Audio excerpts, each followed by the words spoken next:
ఇక మిగతా విషయానికి వస్తే రాష్ట్రంలో అత్యంత ప్రతిష్టాత్మకంగా జరిగిన ఉప ఎన్నికల ఫలితాలు కిరణ్ సర్కారుకు ఎలాంటి సంకేతాలిచ్చాయి? ఇవి ప్రభుత్వ పనితీరుకు వచ్చిన ఫలితాలా లేక పార్టీలో నెలకొన్న అంతర్గత లోపాలకు నిదర్శనమా అనేది ఇప్పుడు చర్చనీయాంశమైంది. కోట్లాది రూపాయలు వెచ్చించి సంక్షేమ పథకాలు ప్రకటించినా చివరికి అవి తమవేనని చెప్పడంలో సర్కారు విఫలమైందా లేక సానుభూతి ముందు అధికారం పనిచేయలేకపోయిందా అనే అంతర్మథనంలో అమాత్యులు తలమునకలవుతున్నారు. రాష్ట్రంలో 18 అసెంబ్లీ స్థానాల ఉప ఎన్నికల ఫలితాలు కిరణ్ సర్కారుకు చెంపపెట్టేనని ప్రభుత్వ పెద్దలు అంగీకరిస్తున్నారు. తమ బలహీనతలే ఇతరుల గెలుపునకు దోహదపడ్డాయని స్వయాన ఉప ముఖ్యమంత్రి చెప్పారు. ఈ ఫలితాల వెనుక ఉన్న బలహీనతలు ఏంటి?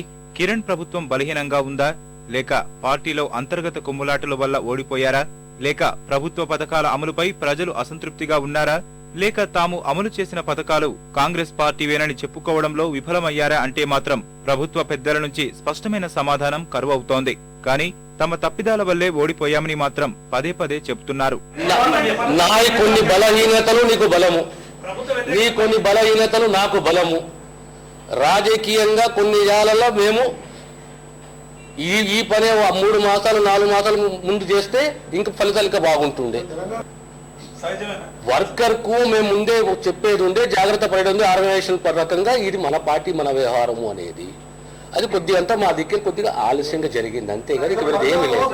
కార్యకర్తలుగా చెప్పుకున్న కదా కంప్లీట్ సరైన మెసేజ్ సరైన సమయానికి పోలేదు. మా బలహీనతలు మీకు బలమైంది, అంతేగాని సానుభూతి ఏదో జైలు ఉన్నది సానుభూతి ఇంతకుముందు చెప్పాను కదా. ఓ ఉద్యమకారుడు కాదు, దళితులు ఉద్ధరించిన వాడు కాదు, మహిళలు ఉద్ధరించిన వాడు కాదు, సమాజాన్ని ఉద్ధరించిన వాడు కాదు. 5 సంవత్సరాలు ఎక్కడ రాష్ట్ర ప్రజల గురించి ఎక్కడ మాట్లాడలేదు. పరోక్షంగా ఓటమి భారం సీఎం మీదకు నెట్టే ప్రయత్నం మంత్రివర్గంలోని కిరణ్ వ్యతిరేక వర్గం చేస్తోంది. ఇప్పటి వరకు ప్రభుత్వం తరపున ఫలితాలు విశ్లేషించుకోలేదు. దీన్ని బట్టి చూస్తే ప్రభుత్వ పనితీరు వల్లే ఓడిపోయామనే భావనతో కొందరు మంత్రులు అంతర్మదనం చెందుతున్నట్లు తెలుస్తోంది.